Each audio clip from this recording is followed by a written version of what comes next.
पुनः समुद्र मंथन प्रारंभ किए। अब जैसे समुद्र मंथन किए, धन्वंतरी भगवान हाथ में अमृत का कलश लेकर के प्रकट हो गए। बोले धन्वंतरी भगवान की जय। जैसे ही धन्वंतरी भगवान को हाथ में अमृत का कलश लिए हुए देखे, असुर तुरंत दौड़ करके पकड़े और अमृत का कलश लेकर के भाग गए। पीछे पीछे देवता बेचारे पीछा करने लगे। कुछ देवता भगवान नारायण के पास पहुंचे, कहते प्रभु हम जिस अमृत के लिए मंथन कर रहे थे वह अमृत को असुर लेकर के भाग गए, अब क्या किया जाए।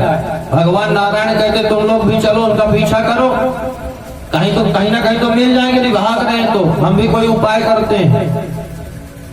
अब सारे असुर अमृत का कलश लेकर के भाग रहे थे, लड़ाई लड़ रहे थे। भाई हम सबसे ज्यादा बलशाली इसलिए सबसे पहले अमृत हम पिएंगे।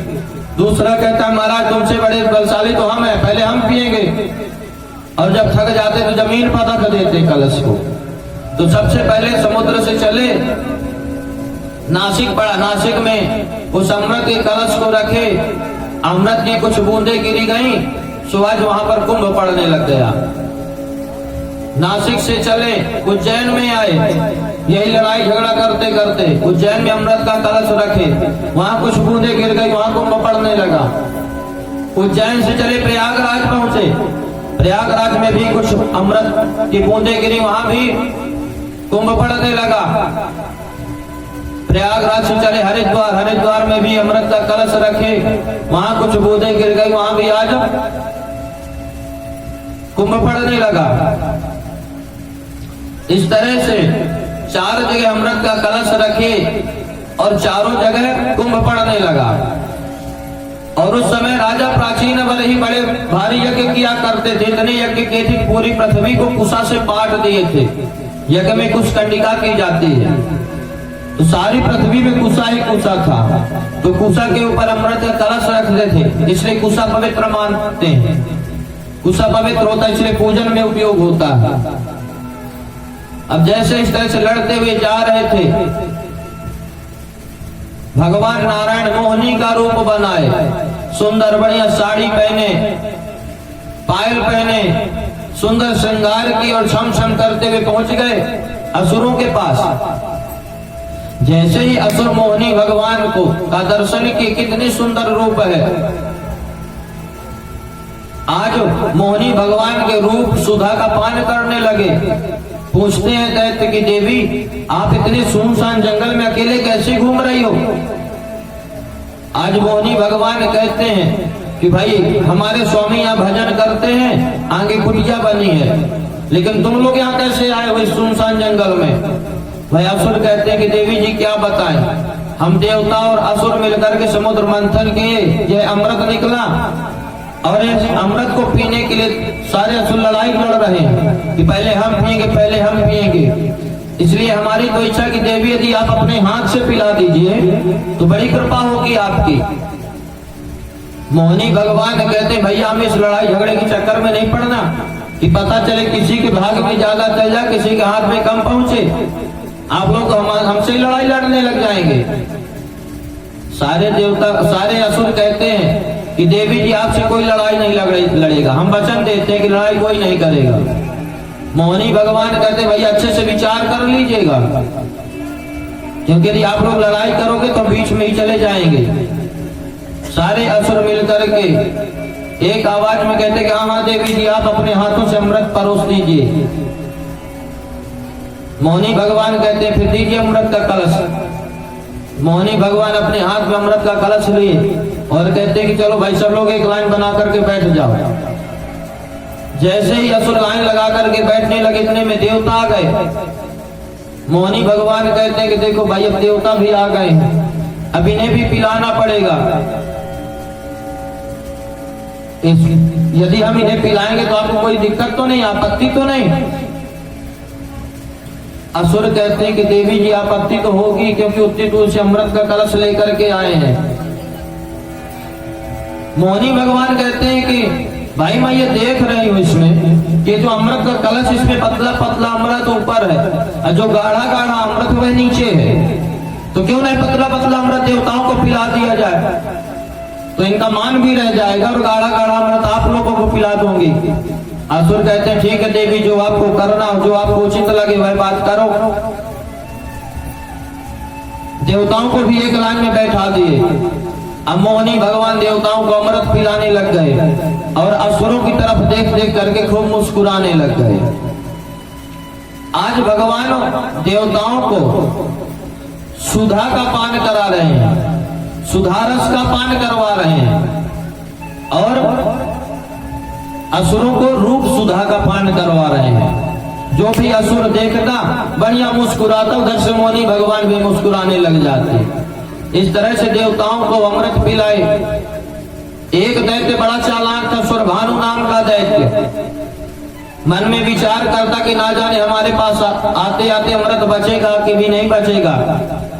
वह सुरभानु नाम का दैत्य अपनी लाइन से उठा और जाकर के सूर्य और चंद्रमा के बीच में बैठ गया।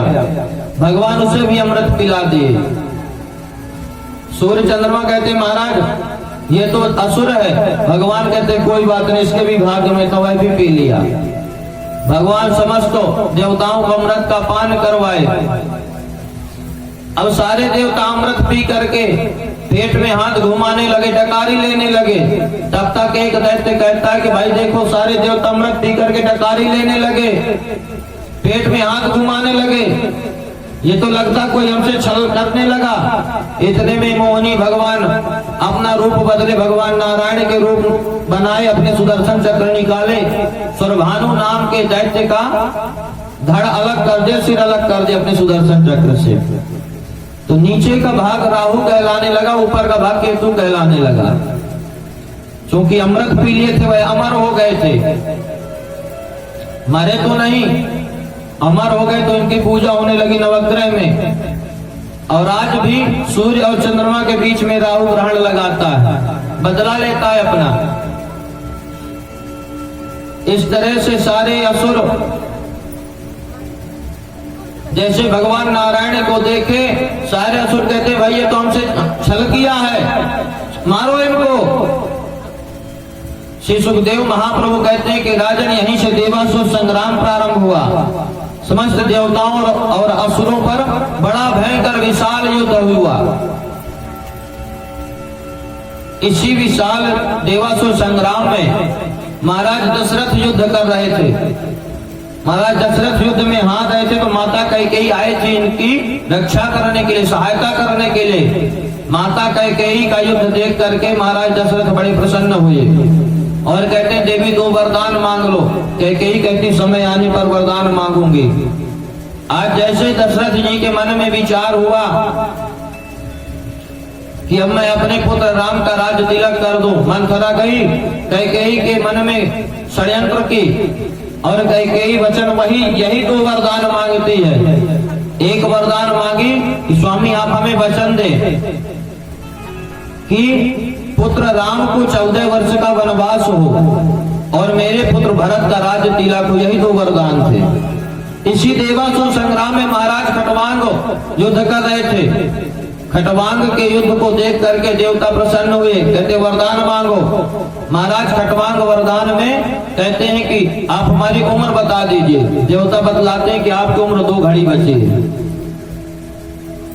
राजा खटवांग गए, अपने पुत्र को 1 घड़ी में राज तिलक किए, राज का भार सौंपे। दूसरे घड़ी में, दूसरे मुहूर्त में अपने मन को भगवान के चरणों से लगाए और भगवान के धाम को पहुंच गए थे। इतना बड़ा भयंकर भारी देवासुर संग्राम हुआ। कहते हैं कि जो भी असुर मारे जाते शुक्राचार्य जी अपने मृत संजीवनी विद्या से उन्हें जीवित कर देते। मृत संजीवनी विद्या क्या है? महामृत्युंजय का मंत्र, 6 प्रणव वाला मंत्र ही मृत संजीवनी है। जिसके भी जीवन में कष्ट हुए नहीं वह महामृत्युंजय का जाप करता है तो उसके जीवन के कष्ट दूर होते हैं। आज शुक्राचार्य जी महाराज यही मृत संजीवनी विद्या से उन्हें जीवित कर देते, फिर से युद्ध होने लगता। श्री सुखदेव महाप्रभु कहते हैं राजन यह देवासुर संग्राम बहुत बड़ा हुआ, बहुत विशाल युद्ध हुआ। ऐसा युद्ध शायद इस संसार में कभी हुआ होगा। सारे दैत्यों को पराजित करके सारे देवता जीते, अमृत पी करके चूंकि अमर हो गए थे, मरे नहीं, पुनः स्वर्ग पर इनका आधिपत्य हुआ। अब शुक्राचार्य जी कहते हैं राजा बलि से कि राजन एक काम करो, यदि देवताओं के पक्ष में नारायण है, तुम्हारे पक्ष में तुम्हारे गुरु शुक्राचार्य है, यदि तुम हमारी बात ठीक तरीके से मानते गए तो मैं एक दिन तुम्हें स्वर्ग का अधिपति बना करके छोड़ूंगा। कहते बताइए क्या करना पड़ेगा। शुक्राचार्य जी कहते हैं आप लोग ब्राह्मणों की खूब सेवा करो। अब तो भाई असुरों में खूब ब्राह्मणों के जय जयकारे लगने लगे, खूब सेवा होने लगी, खूब पूजा पाठ होने लगे, खूब चकाचक खूब दक्षिणा देते, मालपुआ रबड़ी रसगुल्ला रसमलाई खिलाते। और ब्राह्मण को चाहिए क्या, जब किसी के यहाँ जाए तो बढ़िया चकाचक भोजन मिल जाए और बढ़िया दक्षिणा मिल जाए, यही चाहिए। यह मिलने लगा ब्राह्मणों को, खूब आशीर्वाद दिए। सारे ब्राह्मण एक मत से आशीर्वाद के रूप में एक तेजोमय रथ का निर्माण किया, राजा बलि को दे दिए। राजा बलि उस रथ में बैठ करके देवताओं पर आक्रमण कर दिए, स्वर्ग पर आक्रमण कर दिए। देवराज इंद्र बृहस्पति जी के पास गए, बृहस्पति जी अपने दिव्य दृष्टि से देखते हैं और कहते हैं कि राजन, इस समय राजा बलि के सामने जगत में कोई नहीं कर सकता, स्वर्ग को छोड़ दो, इसी में तुम्हारा कल्याण है। राजा बलि स्वर्ग में जाकर के अधिपत्य बना लिया, स्वर्ग पर राज करने लगा। शुक्राचार्य जी कहते हैं कि राजन अब तुम राज तो करने लग गए हो, अधिकार तो तुम्हें प्राप्त हो गया, लेकिन अब बहुमत सिद्ध करो। तो बहुमत कैसे सिद्ध होता है, यज्ञ करने से, पुण्य एकत्र करो, ताकि अब तुम इंद्र बने रहो। जो अश्वमेध यज्ञ कर लेता, जो 100 यज्ञ कर लेता, वह इंद्र बन जाता है। एक एक करके राजा बलि नर्मदा के तट पर यज्ञ करना प्रारंभ कर दिए। इधर माता अदिति कश्यप जी के पास गई। देखिए कितनी सुंदर व्रत की महिमा बतलाई जा रही है। माता अदिति कश्यप जी के पास गई और कहती कि स्वामी, मैं आपके चरणों में प्रणाम करती हूँ, मेरे जीवन में एक बहुत बड़ी समस्या है। कश्यप जी कहते बताओ देवी कौन सी समस्या है। माता अदिति कहती है कि स्वामी, आजकल स्वर्ग पर असुर अधिपत्य बना लिए, हमारे सारे पुत्र इधर उधर गिरी कंदराओं में रहते हुए घूमते हैं, इसलिए प्रभु आप हमें ऐसा कोई व्रत बतलाए जिससे हमारे पुत्र अपने अधिकार को प्राप्त कर ले। कश्यप जी महाराज माता अदिति को पयोव्रत के बारे में बतलाते हैं कि देवी ये पयोव्रत करो। कहते हैं कब किया जाता है पयोव्रत? फाल्गुनस्यामले पक्षे द्वादशाहं पयोव्रतः। फाल्गुन मास के शुक्ल पक्ष में 12 दिन तक यह पयोव्रत किया जाता। 12 दिन तक केवल दूध का आहार लेकर के भगवान नारायण की विशेष पूजा की जाती। इस तरह से अदिति मैया फाल्गुन के महीने में शुक्ल पक्ष में व्रत करना प्रारंभ कर दिया। बड़े सुंदर विधि से व्रत किए। व्रत और उपवास में अंतर है। व्रत किसे कहते हैं और उपवास किसे कहते हैं? भोजन नहीं करते, यह उपवास हुआ। और व्रत किसे कहते हैं? जो हम अपने जीवन की बुराइयों को त्यागने के लिए संकल्प लेते हुए व्रत है। इसलिए जब हम व्रत रहें तो भगवान का पूजन करें और इस बात का भी व्रत लेना चाहिए कि आज हम सारे दिन भगवान का नाम लेंगे। आज हम सारे दिन अपने मुख से किसी को अपशब्द नहीं बोलेंगे। आज हम व्रत के दिन ऐसा संकल्प लेते हैं कि आज के दिन किसी के भी हृदय ऐसी बात नहीं बोलेंगे कि जो कि किसी के हृदय को ठेस पहुंचे, किसी की आत्मा दुखे। इस बात का व्रत लेना चाहिए। अब आजकल लोग व्रत तो रहते नहीं, उपवास रहते हैं। सुबह उठे और उपवास रहने लगे। दोपहर में खूब खाए, खूब केला खाए, खूब सेव खाए। कहते हैं आज हमसे हल्ला मत करना, आज हमारा उपवास है, आज हमारा व्रत है, आज सिर दर्द कर रहा है। ऐसा उपवास नहीं किया जाता। व्रत करना चाहिए, उसका फल हमें मिलता है। जब हम व्रत करते हैं, भगवान का नाम लेते हैं, तब भगवान हमें आशीर्वाद प्रदान करते हैं। इस तरह से अदिति मैया व्रत कर रही हैं। अदिति मैया के व्रत के प्रभाव से अदिति मैया कुछ समय के बाद गर्भवती हुई। आज अदिति मैया के गर्भ में स्वयं भगवान आए, वामन रूप बना करके। गर्भ में वामन भगवान है। ठीक 9 महीने के बाद भादों का महीना आया, सुंदर द्वादशी का दिन आया। ठीक 12 बजे मध्याह्न में अभिजीत मुहूर्त आया। आज अदिति मैया के गर्भ से वामन भगवान प्रकट हुए। बोले वामन भगवान की जय। आज वामन भगवान का स्वरूप कितना सुंदर लग रहा है। तम्बटुम्बामनं दृष्ट्वा मोदमाना महर्षयः कर्माणि कारयामासो पुरस्कृत्य प्रजापतिम्। आज जो भी 52 अंगुल के वामन भगवान का जो भी व्यक्ति दर्शन करता है, आज वह वामन भगवान के स्वरूप को पर मुग्ध हो जाता है, दर्शन ही करता रहता है। आज वामन भगवान का स्वरूप ही मुग्ध कर देने वाला स्वरूप था। ब्रह्मा जी को पता चला कि भगवान का जन्म हुआ है। ब्रह्मा जी समस्त देवताओं के साथ वामन भगवान का दर्शन लेने के लिए आए, दर्शन करने के लिए आए। दर्शन किए, वामन भगवान का दर्शन करके बृहस्पति जी के पास गए। बृहस्पति जी से कहते हैं कि महाराज वामन भगवान का आप यज्ञोपवीत संस्कार करवाइए, उपनयन संस्कार करवाइए।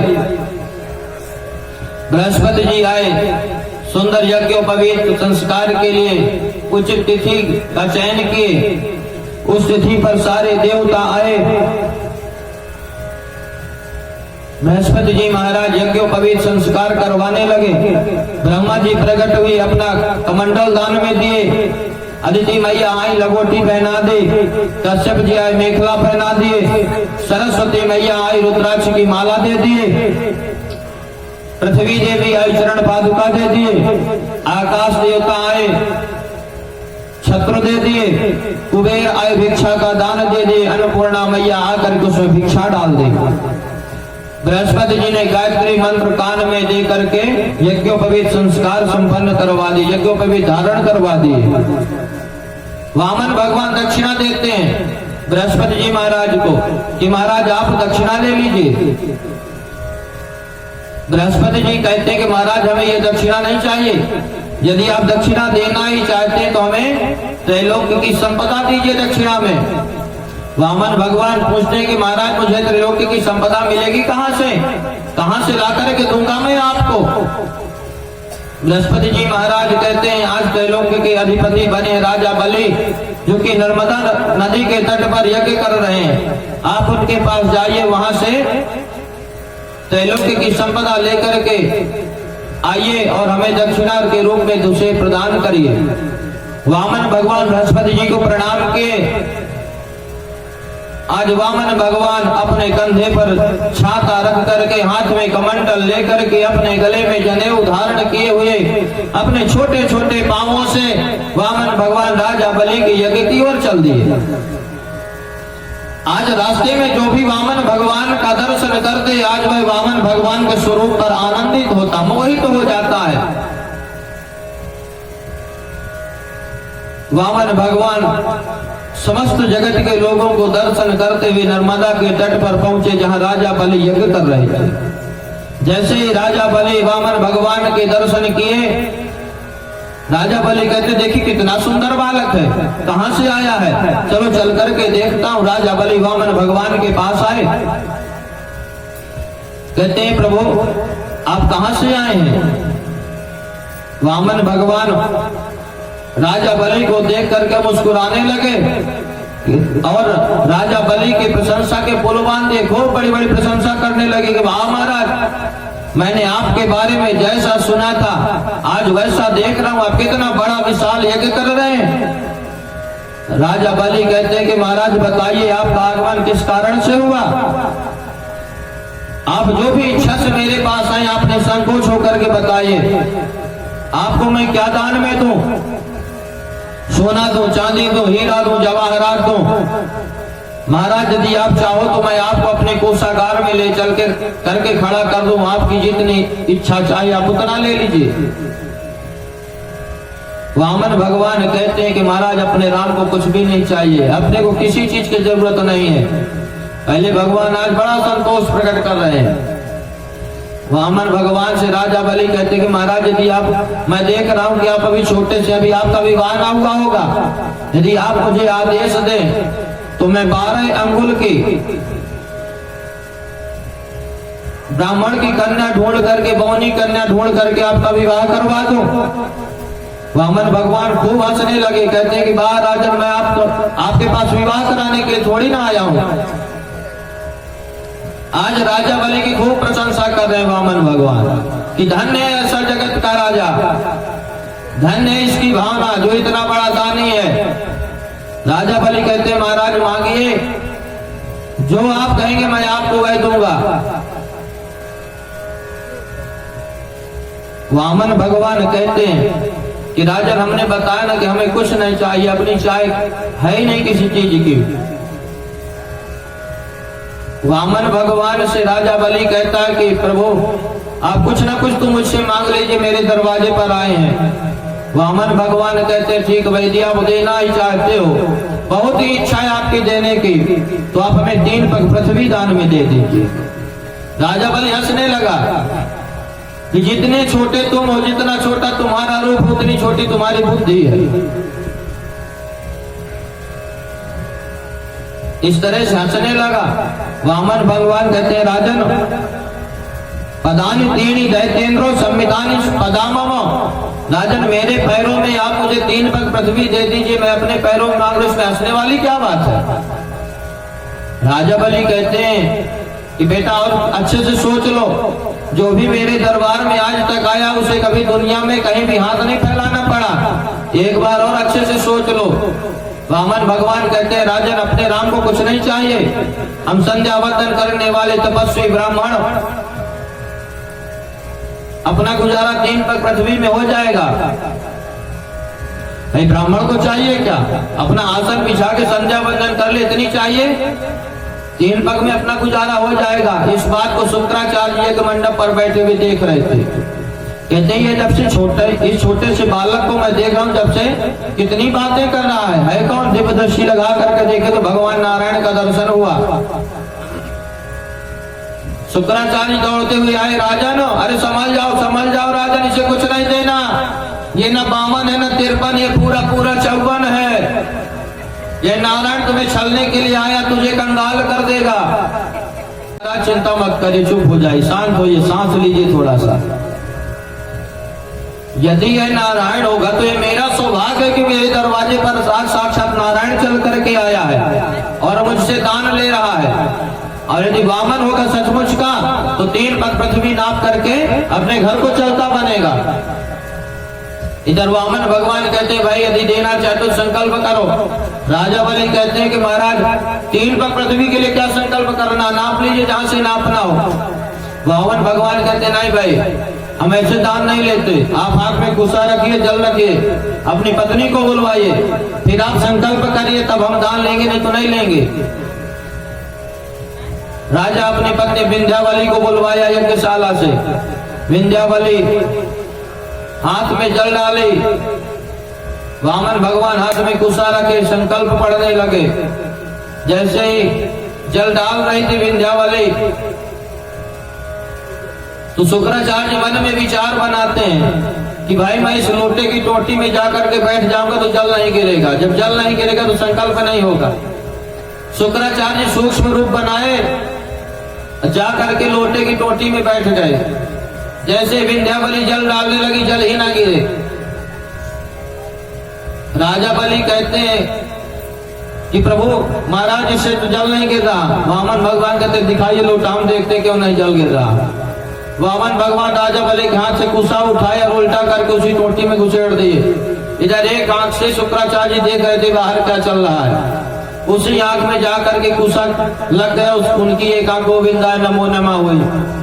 शुक्राचार्य लोटे से निकल करके बाहर आए, कहते हैं भाई दानी दान दे रहा है, ब्राह्मण दान ले रहा, हम क्यों अपनी आंख फुड़वा रहे फालतू में।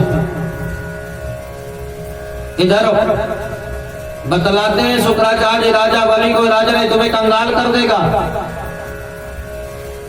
राजा बलि कहते जो होगा सो देखा जाएगा। हाथ में कुशा लिए, जल लिए, विंध्यावली जल डाली। वामन भगवान सुंदर संकल्प पड़े, 3 पग पृथ्वी का संकल्प दिए राजन। जैसे 3 पग पृथ्वी का संकल्प राजा बलि दिए, वामन भगवान अपना विराट रूप बना ले। विराट रूप के राजा बलि दर्शन किए।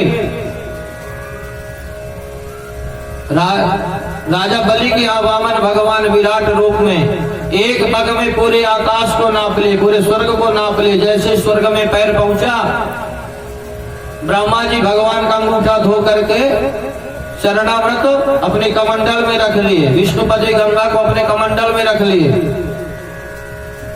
दूसरे पग में सारी पृथ्वी को नाप लिए। कहते हैं राजन अब बताओ तीसरा पग कहाँ रखूं? तब राजा बलि कहते हैं कि महाराज पदम तृतीयम पुरुषेष्टम मैनिजम, महाराज अभी आपने दान लिया है, अभी दानी आपके सामने खड़ा है, अपना तीसरा पैर मेरे सिर पर रख करके मुझे भी अपना बना लीजिए। वामन भगवान तीसरा पैर राजा बलि के सिर पर रखे और राजा बलि को अपना बना लिए। वामन भगवान खूब प्रसन्न हुए। वामन भगवान राजा बलि से कहते हैं राजन आज हम तुम्हारे इस तरह के कार्य से बहुत प्रसन्न है, वरदान मांग लो। राजा बलि कहते हैं महाराज आप यदि वरदान देना ही चाहते हो, वैसे तो मैं आपको सब कुछ दे दिया हूं। यदि हम किसी को कोई वस्तु दें उसके बदले में कोई वस्तु लेना नहीं चाहिए। भगवान कहते हैं कि हम आए थे तुमसे इंद्र का आसन लेने के लिए, लेकिन तुम्हारे धर्मनिष्ठा को देख करके हम बड़े प्रसन्न हुए। हम तुम्हें वचन देते, हम तुम्हें वरदान देते हैं कि इधर का राज्य तो हम तुमसे ले लिए। हम तुम्हें वरदान देते हैं कि तुम जाओ सुतल लोक में जाकर के राज्य करो और अगले मनवंतर के तुम इंद्र बनोगे, ऐसा वरदान दिए। तब राजा बलि कहते हैं कि महाराज अब आप वरदान दे ही रहे तो ऐसा वरदान दीजिए कि जब मैं सुतल लोक में रहूं तो जिस दरवाजे से निकलूं प्रभु आपका दर्शन हो। आज वामन भगवान आशीर्वाद दे दिए तथास्तु। श्री सुखदेव महाप्रभु कहते हैं कि राजन आज वामन भगवान गए थे राजा बलि को छलने के लिए, आज राजा बलि के यहाँ भगवान खुद छल गए। भगवान राजा बलि के नौकरी करने लगे। आज वामन भगवान कहते हैं वत्स प्रहलाद भद्रम ते प्रयाय सुतलाद रयम, बेटा बलि, राजा बलि तुम मेरे भक्त प्रहलाद के कुल में जन्म लिए हो, अब अपने परिवार को लेकर के जाओ और सुतल लोक में राज्य करो, चलने की तैयारी करो। शुक्राचार्य जी को प्रणाम किए। शुक्राचार्य जी को लगा कि बताइए हम बेकार में दोषी बन गए। प्रणाम किए। वामन भगवान कहते प्रभु हम पर भी कृपा करिए। वामन भगवान कहते हैं प्रभु आचार्य जी आप जाकर के यज्ञ की शेष विधि पूर्ण करिए। आज राजा बलि का 100वां यज्ञ भी संपन्न हो गया। शुक्राचार्य जी कहते हैं प्रभु जिस यज्ञ में स्वयं भगवान नारायण प्रकट हो गए हो वह यज्ञ भला अपूर्ण कैसे रह सकता है। आज प्रत्यक्ष भगवान का दर्शन करके राजा बलि सुतल लोक के नीचे अपने परिवार के साथ चले गए और भगवान सुतल लोक में जाकर के नौकरी करने लग गए, बंदी बन गए। और ऐसी नौकरी नहीं, राजा बलि क्या वरदान में मांगा था कि मैं जिस भी दरवाजे से निकलूं, यदि जाता इस दरवाजे से तो पहले इस दरवाजे में दर्शन दे, यदि आता दूसरे दरवाजे तो फिर से दूसरे दरवाजे में दर्शन देने के लिए पहुंच जाए। भगवान ऐसी नौकरी करते थे। नारद जी लक्ष्मी जी के पास गए स्वर्ग में, वैकुंठ में। माता लक्ष्मी से बताती कि मैया इस समय प्रभु का कुछ पता नहीं चल रहा कहाँ है। लक्ष्मी मैया कहती हैं कि देवर्षि गए थे यहाँ से वामन का रूप बना करके ना जाने कहाँ है, काफी दिनों से पता नहीं। नारद जी कहते हैं मैया भगवान इस समय नौकरी करने लग गए, राजा बलि के यहाँ बंदी बने हुए हैं, उन्हें लेकर के आइए आप।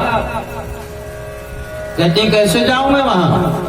जब नारद जी कहते हैं कि मैया आज से कुछ समय के बाद रक्षाबंधन का त्योहार पड़ने वाला है, इसलिए आप पहले से ही चले जाइए। रक्षाबंधन के दिन राखी बांधिए राजा बलि के हाथ में, और जब उपहार दे तो उपहार में भगवान को लेकर के अपने यहाँ आइए।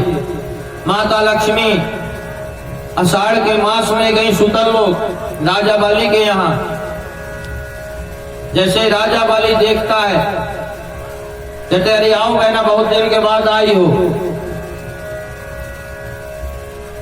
माता लक्ष्मी 2-4 दिन नहीं कहती भैया मैं चलती हूँ। राजा बलि कहती अरे बहना, कुछ दिन के बाद रक्षाबंधन का त्योहार है, राखी बांधो, इसके बाद चली जाना। माता लक्ष्मी कहती ठीक है। कुछ दिन के बाद रक्षाबंधन का पावन त्योहार आया। राजा बलि के हाथ में राखी बांधी। जब उपहार देने लगा राजा बलि कहता बता बहना मैं तेरे लिए क्या उपहार दूं तुझे। तो राजा बलि से लक्ष्मी जी कहती हैं कि भैया जी आप मुझे देना चाहते हो, ये जो तुम्हारे द्वारपाल हैं ये हमारे पति हैं, आप इन्हीं को दे दीजिए। राजा बलि बड़ा लज्जित हुआ कि बताइए, मैं अपने बहनोई को ही बंदी बना लिया था। राजा बलि भगवान को बंधन मुक्त किए, भगवान चलने लगे। राजा बलि कहता कि प्रभु बहना मेरी इच्छा कुछ दिन और रुक जाओ, बड़े सारे रक्षाबंधन का त्योहार होते उनको भी कर लो, इसके बाद चले जाना। माता लक्ष्मी रहने लगी सुतल लोक में भगवान के साथ। सारे त्योहार हुए। एक दिन माता लक्ष्मी कहती कि भैया हमें चलना चाहिए, बहुत समय हो गया। राजा बलि कहता अरे बहना बस 2-4 दिन के बाद दीपावली का त्योहार आने वाला है, इसके बाद चले जाना। माता लक्ष्मी कहती नहीं भैया बहुत दिन हो गए रहते रहते, बहन को भाई के ज्यादा दिन तक रहना नहीं चाहिए। सो धनतेरस के दिन माता लक्ष्मी जी और भगवान सुतल लोक से चले। तो धनतेरस के दिन माता जी का पूजन होने लगा, और चलते चलते जब बैकुंठ पहुंचने का नंबर आया तो अमावस्या आ गई थी। अमावस्या का दिन जैसे ही बैकुंठवासी को पता चला कि हमारे भगवान आ रहे हैं, खूब घी के दीपक जलाए भगवान के स्वागत में, घर घर खूब दीपक जले। भगवान वैकुंठनाथ और माता लक्ष्मी का खूब स्वागत हुआ वैकुंठ में। तब से भगवान आशीर्वाद दिए कि इस अमावस्या का दिन जो भी व्यक्ति घी के दीपक जलाएगा उससे घर में कभी लक्ष्मी की कमी नहीं रहेगी। इस तरह से माता लक्ष्मी और वैकुंठनाथ भगवान वैकुंठ पहुंचे। श्री सुखदेव महाप्रभु कहते हैं राजन, इस प्रकार से भगवान अपने भक्तों का कल्याण करते थे।